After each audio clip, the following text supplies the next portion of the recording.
Hello friends, मेरे channel में आप लोग का स्वागत है। तो आज हम फिर से एक नई वीडियो लेकर आए हैं। अगर मेरी आज की वीडियो आपको थोड़ी सी भी अच्छी लगे तो प्लीज़ वीडियो को लाइक कीजिएगा और मेरे चैनल को सब्सक्राइब जरूर कर लीजिएगा। तो फ्रेंड्स, आज हम बात करेंगे कि जिनकी सैलरी कम है वह अपने घर को कैसे चलाएं और उसी में से अपने लिए, अपने आने वाले भविष्य के लिए कुछ पैसे बचाकर कैसे रख सकते हैं। तो फ्रेंड्स, बहुत सारी ऐसी महिलाएं हैं जो बहुत ही कम सैलरी में अपने घर को अच्छे से चलाती हैं और उसमें से कुछ सेविंग भी वह कर लेती हैं। तो आजकल के समय में पैसे बचाना बहुत ही मुश्किल होता जा रहा है। जिनकी सैलरी कम होती है उनको ये सब चीज़ों से ज़्यादा जूझना पड़ता है, क्योंकि हमारी सैलरी कम होती है और महंगाई इतनी बढ़ती जा रही है कि हम हर चीज़ों का दाम देते देते ही परेशान होते हैं। अपने घर को अच्छे ढंग से हम चला नहीं पाते हैं। जो सैलरी हमारी समय के अनुसार थोड़ी बढ़नी चाहिए थी वह सैलरी वहीं का वहीं है, लेकिन जो चीज़ों का रेट है वह दोगुना बढ़ चुका है। तो आज हम कुछ ऐसे ही बात करेंगे जो कि हम कम खर्चे में अपने घर को कैसे चलाएं और 8,000 जिनकी सैलरी है वह अपने घर को कैसे मैनेज करें। तो मेरे वीडियो में एक कमेंट आया था, उन्होंने कमेंट किया है, बहुत ही प्यारी मेरी सब्सक्राइबर हैं। तो उनका यह कमेंट था कि दीदी 8,000 हमारी सैलरी है और हम 2 लोग हैं, तो अपने घर को हम कैसे चलाएं, यानी कि मंथली बजट प्लान बताइए। तो फ्रेंड्स, आज का जो मेरा वीडियो है वह इन्हीं के कमेंट के अनुसार मैंने बनाया है कि 8,000 में हम अपने घर को कैसे चलाएं और उसमें से हम कुछ सेविंग भी कैसे कर सकते हैं। तो इनका सबसे जो बड़ा दो बचत वाली जो बात है वह यह है कि इनको हाउस रेंट देनी नहीं पड़ती है और दूसरा स्कूल की फ़ीस भी इन्हें नहीं देनी पड़ती है। और ये 2 लोग हैं और 8,000 इनकी सैलरी है। तो फ्रेंड्स, आजकल जिस तरीके से महंगाई बढ़ती जा रही है और हमारे घर के खर्चे भी साथ साथ बढ़ते ही जाते हैं, जिस तरीके से महंगाई बढ़ती जाएगी उस तरीके से हमारी सैलरी जो है वह महंगाई के अनुसार बिल्कुल भी नहीं है। तो उसी में से हम अपने घर को कैसे चला सकते हैं और उसमें से हम अपने लिए कुछ आने वाले भविष्य के लिए सेविंग कैसे कर सकते हैं। तो फ्रेंड्स, सबसे जो बड़ी बात है वह आजकल के समय में कि आपका खुद का घर है। अगर आप अपने खुद के घर में रहती हैं और उसमें आपको कोई भी किराया देने की ज़रूरत नहीं पड़ती है, तो यह सबसे बड़ी बात है आजकल के समय के अनुसार। हम अगर आउट एरिया में एक रूम भी खरीदने जाते हैं रहने के लिए, तो हमें 2 से 3,000 रुपये वही किराया एक रूम का सिर्फ मांगते हैं। और अगर आप खुद के घर में रहते हैं तो यह सबसे बड़ी बचत है आजकल के समय के अनुसार।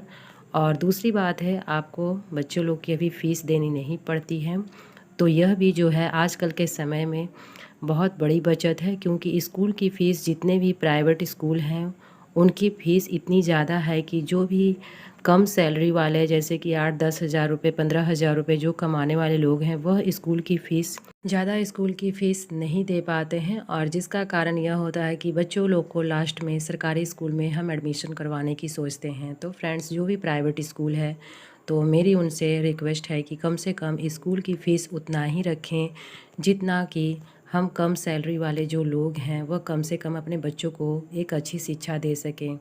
तो आजकल बच्चे लोग जो हैं वह प्राइवेट में पढ़ना चाहते हैं, लेकिन फ़ीस की वजह से जो भी पेरेंट्स हैं वह बच्चों लोग को एक अच्छी स्कूल में नहीं पढ़ा पाते हैं। तो फ्रेंड्स, मैं भी अपने बच्चों को मैंने अभी नाम कटवा दिया है, क्योंकि उनकी जो पढ़ाई थी वह थोड़े मतलब कि 6 क्लास में जाने के बाद पढ़ाई उतनी अच्छी नहीं हो रही थी स्कूल में, तो इसलिए मैंने बच्चों लोग को एडमिशन अभी दूसरे स्कूल में करवाने के लिए मैंने सोचा है, लेकिन अभी देखिए कहाँ मैं करवाती हूँ। तो यहाँ पर फ्रेंड्स, आपकी जो सबसे बड़ी बचत है वह यहाँ पर हो जाती है, जैसे कि हाउस रेंट आपको देनी नहीं पड़ती है और स्कूल की फ़ीस आपको देनी नहीं पड़ती है। तो आपकी दोनों सबसे बड़ी बचत है।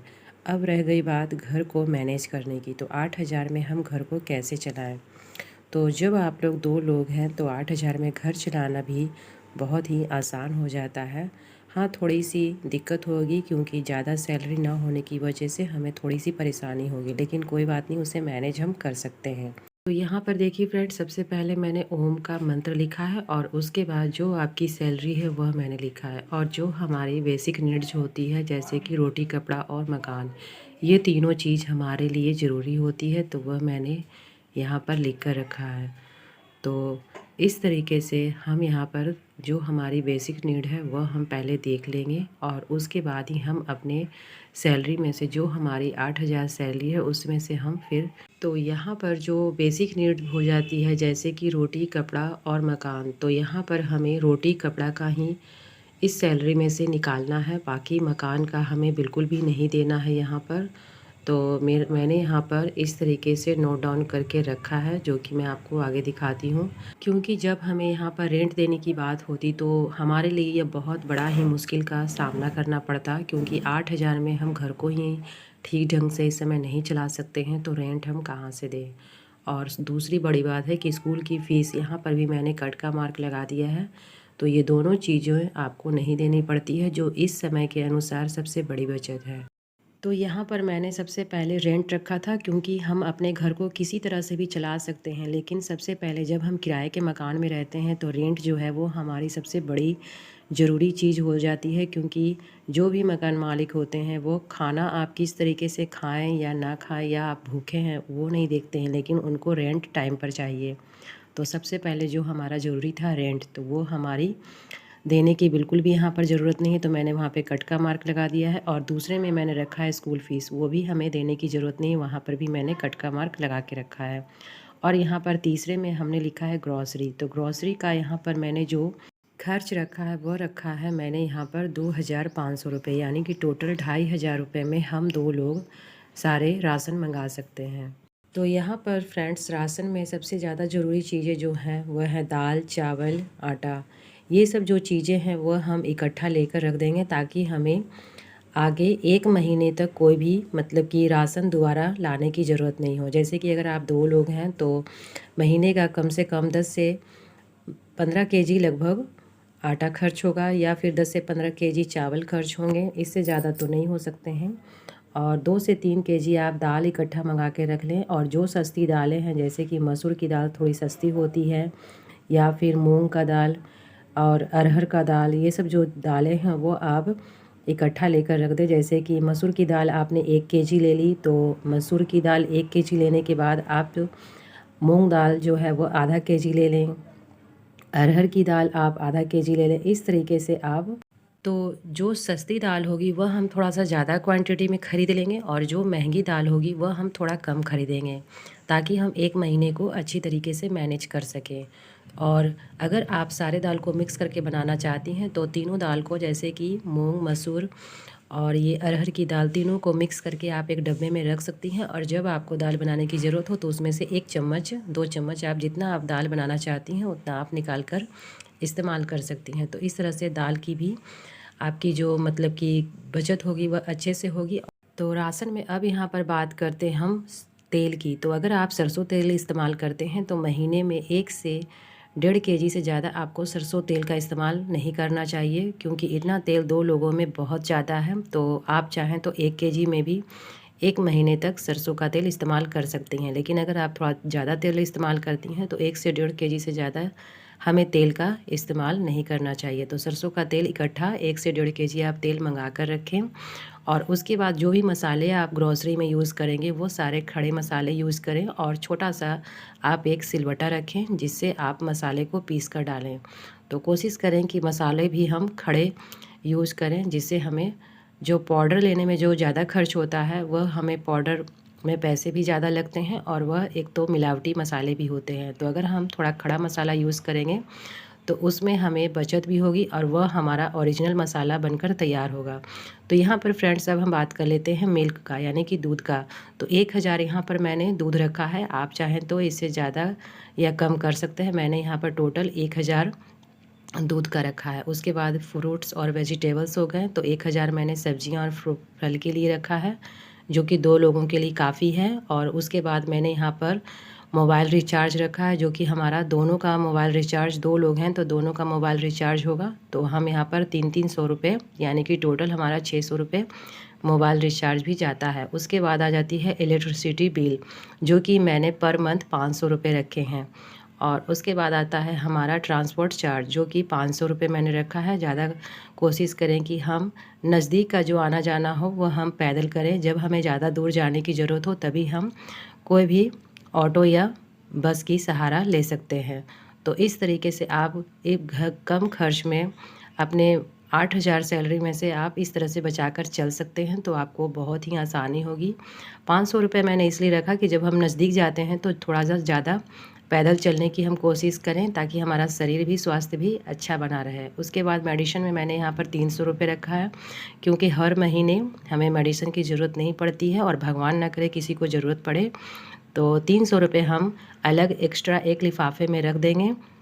जब इसकी ज़रूरत पड़ेगी बहुत ज़्यादा तो हम इस्तेमाल करेंगे। और उसके बाद मैंने यहाँ पर एलपीजी गैस यानी कि 500 रुपये मैंने सिलेंडर का रखा है, जो कि 1 मंथ में हमें लगता है। अगर हम 1000-1100 के सिलेंडर को भरवाते हैं तो 50-100 रुपये ऊपर नीचे हो सकता है, जो कि आप कहीं से भी मैनेज कर सकते हैं। लेकिन जो हमारा मंथ का जो सिलेंडर का खर्चा होगा एलपीजी गैस का, वो 500 से 550 तक ही आएगा।